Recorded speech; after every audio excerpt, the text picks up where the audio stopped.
Welcome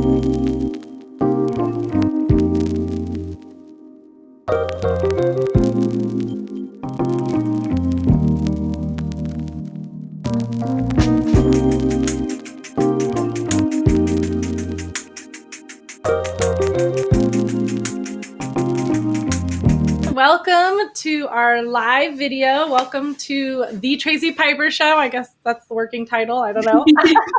But today we're going to talk to my good friend Malisa, who is an amazing artist. She's over there. Wait, there. Woo!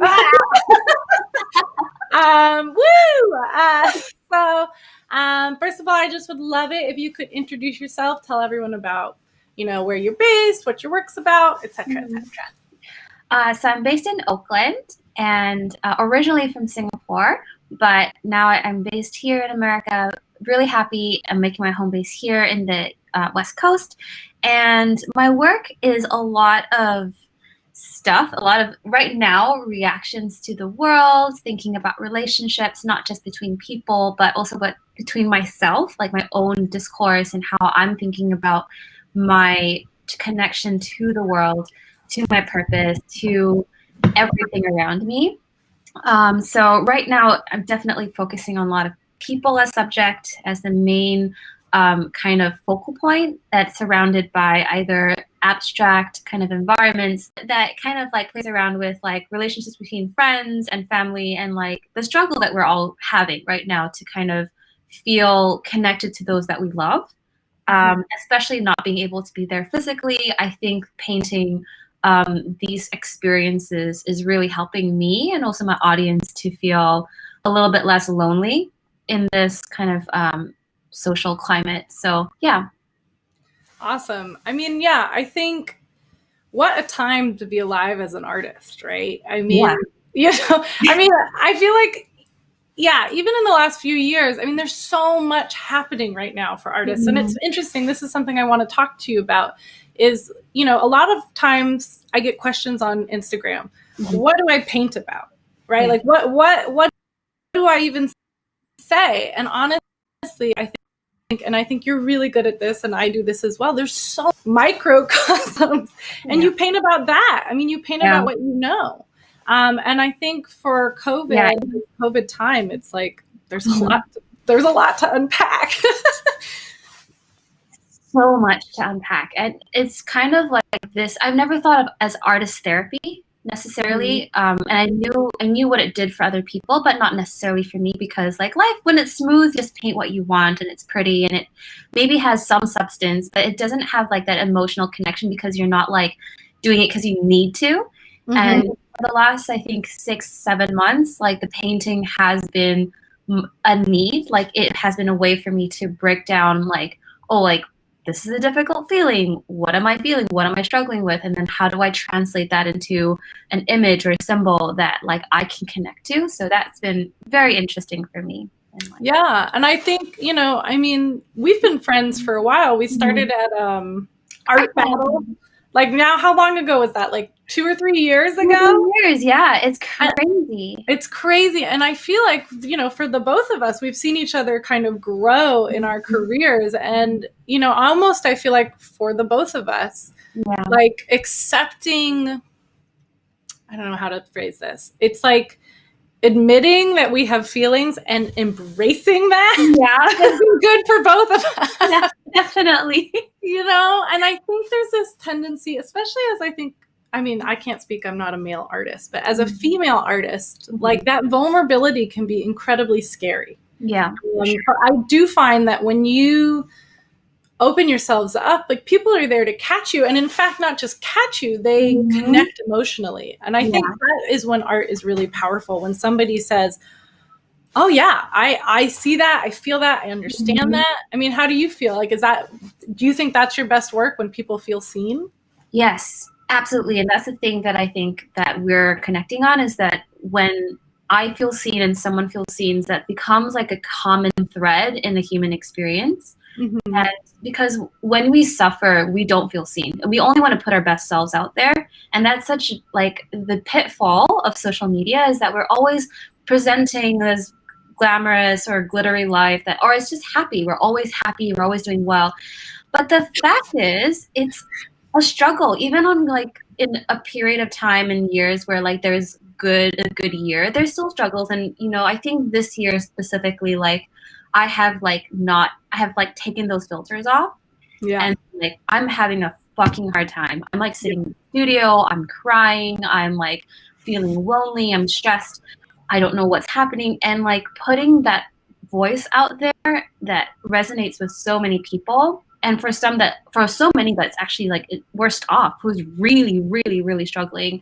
I think it's like just a good way for all of us to kind of we're holding that space, we're holding each other in thought, in prayer, in ways of like, I see you, I know you're struggling, like if you need to talk to someone, even just saying if you need something, if you want to reach out, you can, like giving people that opportunity. Even if like they're strangers, like there's so many people on Instagram who like would say, I resonate with this, I feel like this is really connecting with me, and I don't know them. I'm just like, if you want to talk, like you just send a message, you don't feel like you have to know me to like connect with me. Yeah. And I mean, that's the real power, is when we I think lean into our vulnerability. Yeah. And it's rare to see, it's like really rare to see people lean into that, especially like you said, in the like realm of social media. Everybody is, this is me on my yacht. Like, if you own a yacht, you don't get to complain in the pandemic. Yeah. I mean, like you can complain and you can have a hard time, but you have a yacht. So maybe. Yeah. Hush, hush. You don't think, or what did I see? Somebody was like, celebrities saying they're having a great time. I'm like, shh, celebrities, shh. No, yeah, it's hard when it's like, how well you've got, how good you've got it. Then right now it's your position to actually be there for other people, like to vocalize, like, we know you're having a hard time. What can you do through your privilege to help? Like, that's what you should be doing. Well, and also I find, for me personally, like I have definitely struggled in my life with depression, with suicidal thoughts. And I think that's why I connect with a lot of people. Like a lot of times people are surprised. Like I'll see someone struggling on social media, and when I have the opportunity and the will, able to do it, like I'll reach out. How do you even really know me? And it's like, but I know where you are. And sometimes it takes that one person to say, hey, are you okay? Like, talk. Because it really, I mean, it can really be the difference for life and death. And I wish I could give a hug to everyone, which is crazy. I know you can't.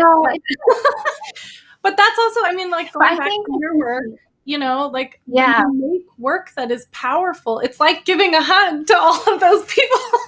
It's like, and I think that's the power of it, Yeah, I appreciate that, because I think when you say that, like you reach out, like I remember you being the one who reaches out to me a lot, like on Instagram, and you just check in. I'm just like, it's a good feeling to be seen. So I appreciate you. I appreciate all the love that you give. I'm glad that you feel it. I mean, I can only hope that when I'm struggling, people will do it for me. Yeah. People did it for me, when I was really struggling. And it isn't easy, and it takes a village. And I wish I had more time in the day with a 4-year-old. That really doesn't happen. But honestly, you know what? It's just, it's hard. It's hard. It's hard right now. And that's why I think it's really important to check in with everyone. Yeah, absolutely.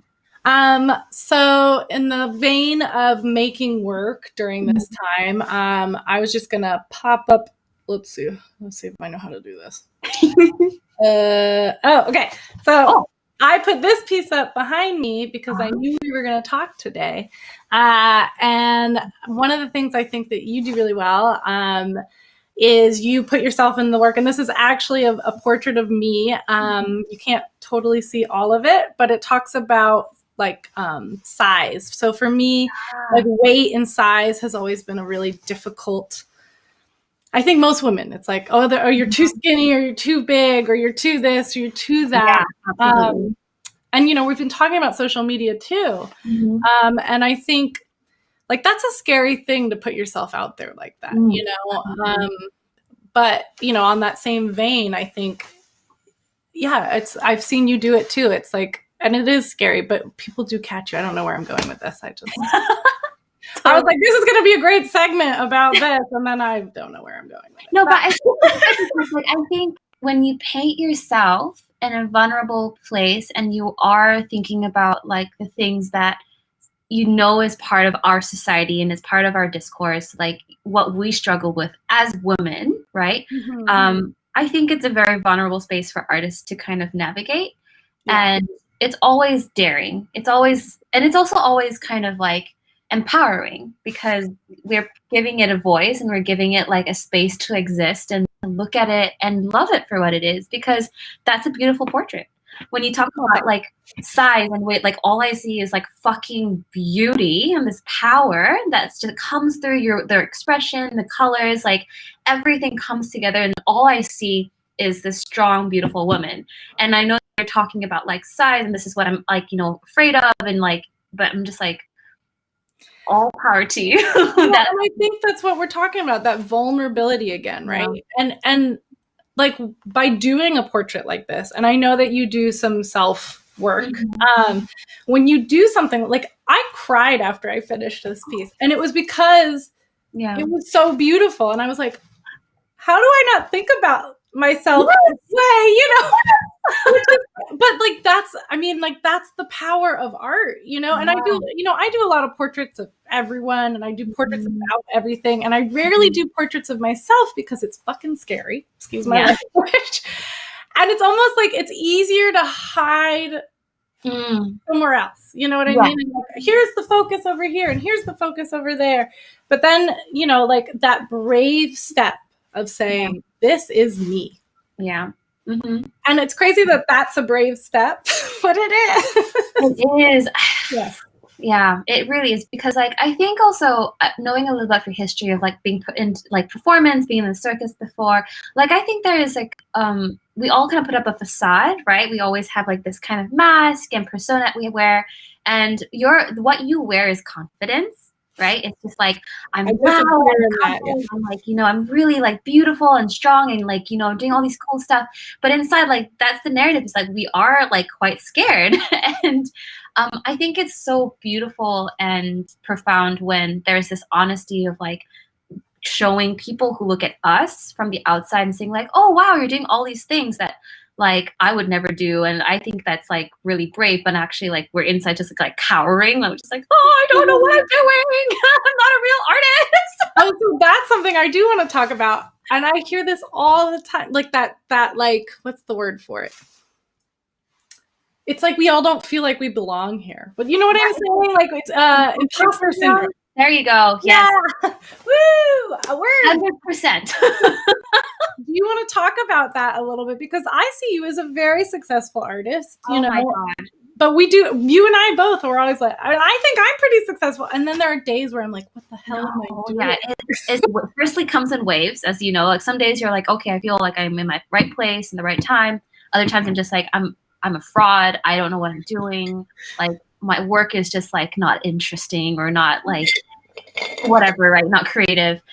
Oh, imposter syndrome is such a piece of shit. I hate it. Yeah. But if that's the reality, is that when I go on live, sometimes I make it a very big point to tell everyone, like, I have no idea what I'm doing. I'm putting this paint on the canvas. I don't know if it's gonna work. But the thing about it is like after so many years of doing that, like you know how to self-correct. So it looks like you know what you're doing, but you're just kind of like, for me at least, I'm like just putting it down and just like, okay, that looks right or that looks wrong, and then what do I do now? Like I'm moving like in the moment. Yeah. And sometimes that feels like on a bad day, it feels like an imposter syndrome because like I can't properly like say like with confidence, I know exactly where this is going and it's gonna be successful and I'm a big artist who like I'm in control, and like I'm not. So and I think a lot of good art isn't in control. I mean, there are some amazing artists who are like who paint with like the tiniest brushes and it's like perfection. But first of all, it took them many years to get there. And second of all, like, I mean, it's the same thing. I sometimes with paintings, they just come and they're like born out of me. And I'm like, wow, okay. But that comes with practice. Most of the time, I start a painting, I'm like, this is looking good. And then I ruin it. And then I question my ability and the life of an artist. And then I like fix it. until I'm like, oh, it's good. You know, and then a month later, I'm like, damn, that's good. Yeah. Or, oh, that's terrible. But that's the thing about painting, which I think, as much as it comes with so much of a burden and it's so difficult, is that it is breathing and it's living, and that you can paint over it and give it new life. Like that is like the blessing of an artist, is that nothing stays and like is not permanent, right? It's not like you built a building and then now that's the building. It looks like a penis. Sorry, it's gonna look like a penis for 100 years. I mean, have you seen the Salesforce Tower? But for painting, like, we live in this realm where like, and that we create something, and if it's wrong, slap some paint over it, like take a deep breath, walk away, and you come back to it, and there's this kind of a renewal, which I love so much being a painter. I love and hate. There's always a push and pull. There's always tension. Like, I hate it, and then I'm like, yeah, this is great. And then I'm like, I hate it. So, yeah, I appreciate that. But imposter syndrome is like, on a bad day, it can really drag you down, and it's real. And I think also, I mean, hopefully what people are getting at when they watch this show, we're going to have a lot of young artists just getting started. And my messaging, or what I would like to talk about for them, and also I'll ask you after I finish this thought, is that, you know, even when you're getting started, like sometimes your hand is not like, your brain has an idea and your hand's not quite there yet. Yeah. But don't beat yourself up because it's not there yet, because you might play and find something you weren't even expecting. Absolutely. I think there's that idea that you have to like, the first mark has to be perfect. I know. And life is just not like that. And artists is not like that. So if it's not perfect, that's okay. Just keep going, you know? Do you have any advice for our would-be artists?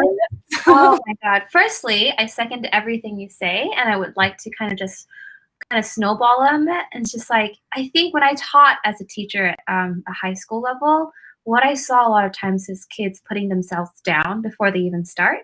And I think that's because we hold ourselves with such a high expectation of like getting it when we want it.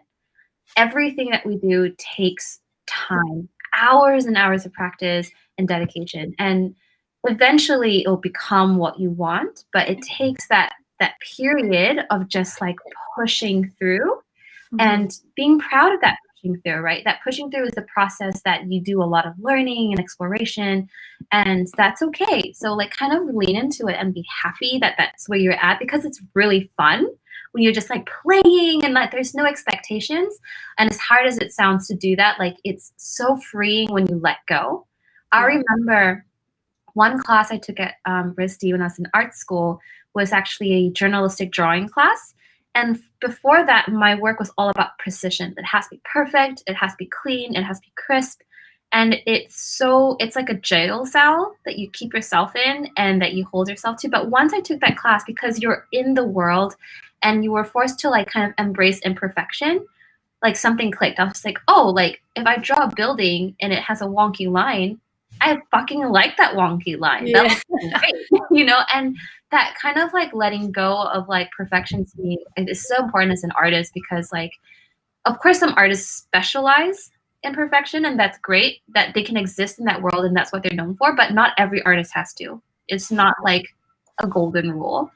And I think that's probably what I would like to tell young artists is like, don't strive for perfection, strive for enjoyment firstly, like do it because you love it.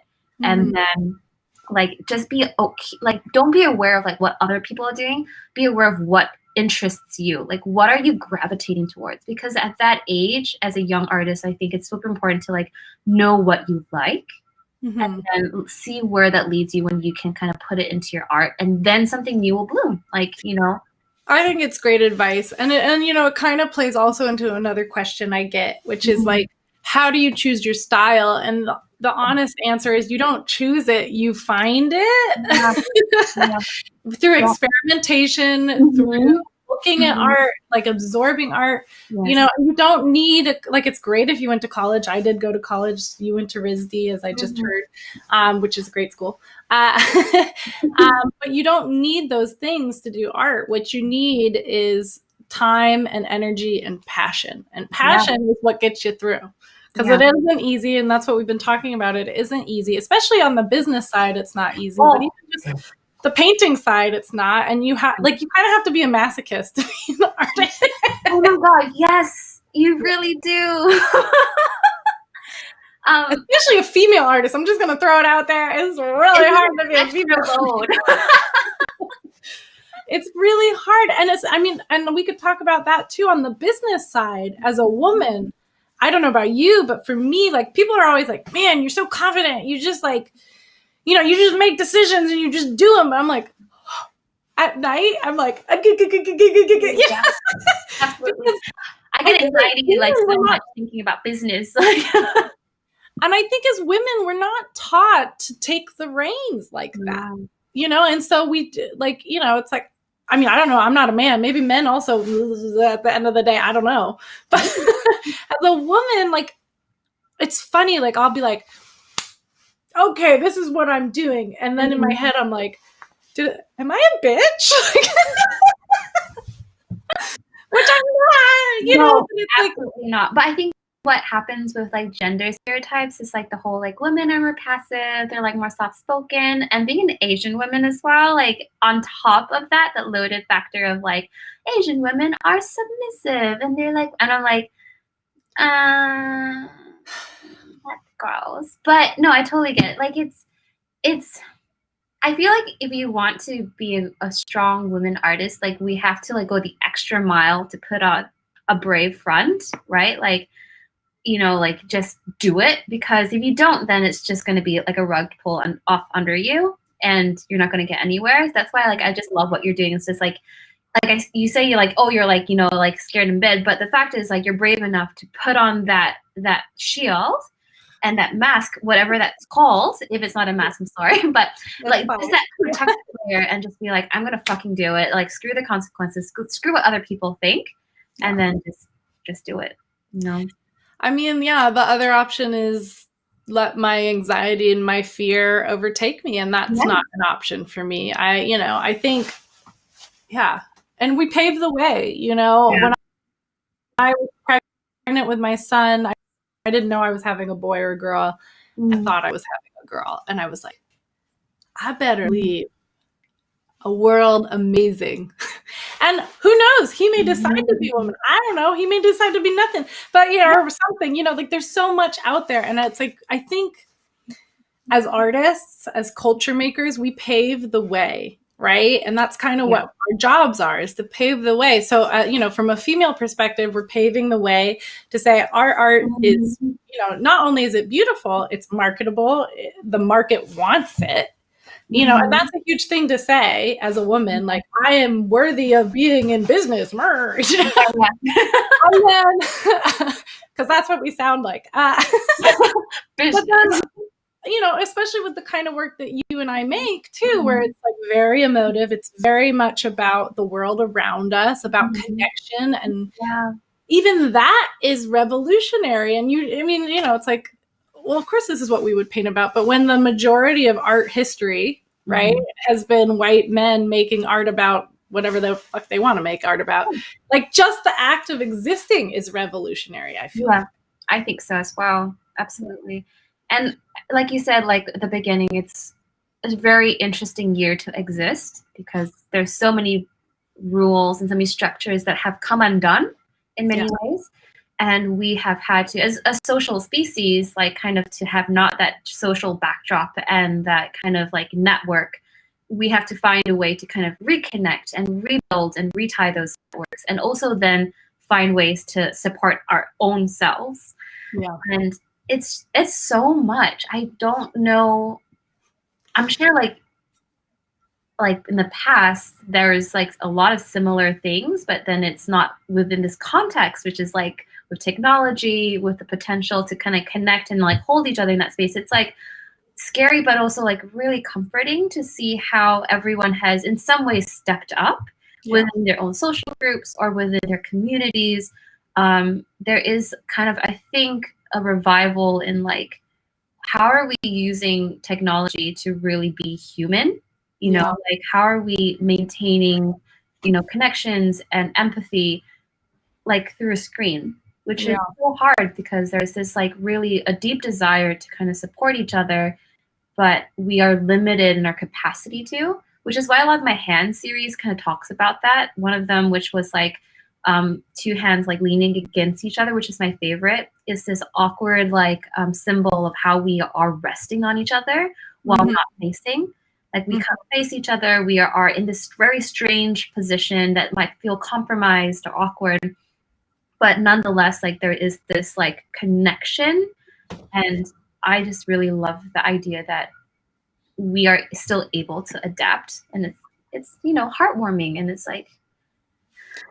Yeah, I mean, I think, this time, especially, I mean, even with, the riots after George Floyd, I think almost like people, it's like, why George Floyd? It's like, but it's like with the pandemic, with us not connected, it was like the one more thing, and people just like, and then we weren't distracted anymore. Do you know what I mean? Like, I think because we're having this time of sitting and reflecting, we're realizing how kind of crazy and screwed up this country is, and also our relationships with each other. And I think because we can no longer connect, because we're like this, like you're painting, we all of a sudden see the importance of community. We see the importance of standing up for those who may not look like us or sound like us.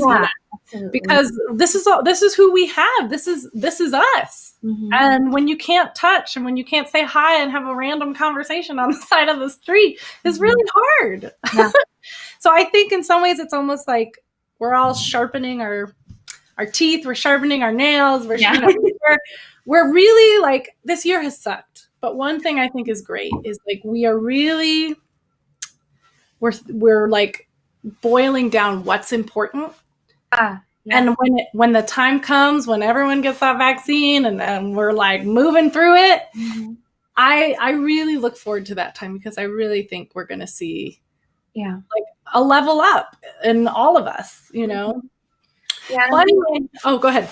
Oh no, okay. So I think like just kind of like building on that, it's just like since we had so much time to sit with ourselves, and so many people have now, I think pre-COVID have maybe thought themselves to not have had any like mental kind of emotional struggles, like with depression or anxiety, and now to kind of like face that out of nowhere, like it does also like illuminate for those people like a struggle that so many people go through, and then to be seen and then to empathize and to understand, like it does build these like new connections, which is very interesting, because prior to that it's always like, you're fine, like you're just being overreactive. But no, it's this real mental like kind of stigma that we should break down. Right.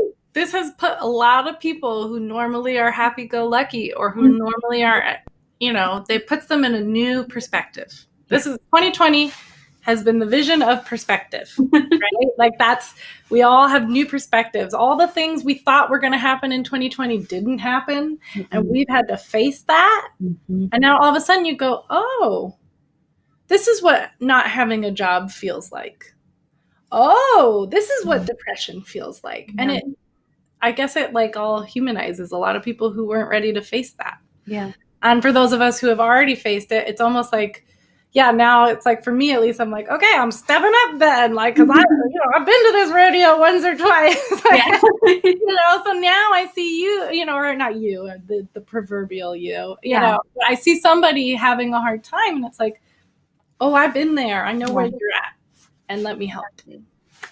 But anyway, I don't want to take up all of your time. I know we could talk all day. I love it. I, first of all, just want to say thank you so much for being on the show. I am just a huge fan of your work.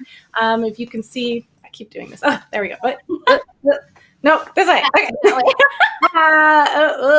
Okay, I'm not good at this. You can see on the bottom of her side is Malisa's side is that she has her name and her handle. Go find her, follow her, like her, buy her work, please. She is amazing. Is there anything else you want to say? Anything coming up that you're excited for? Or you just want to say last thoughts? No, just thank you so much for the work you do. I think you're an amazing human being, and I'm I'm so appreciative that you are here with us and holding so much of the space. You just keep rocking. Oh, thank you. It is so sweet. And now I'm going to go. Well, thank you so much. And yeah, I look forward to seeing what else you create. Your work has been blowing me away lately. Yeah. Have a good day. Have a great day too.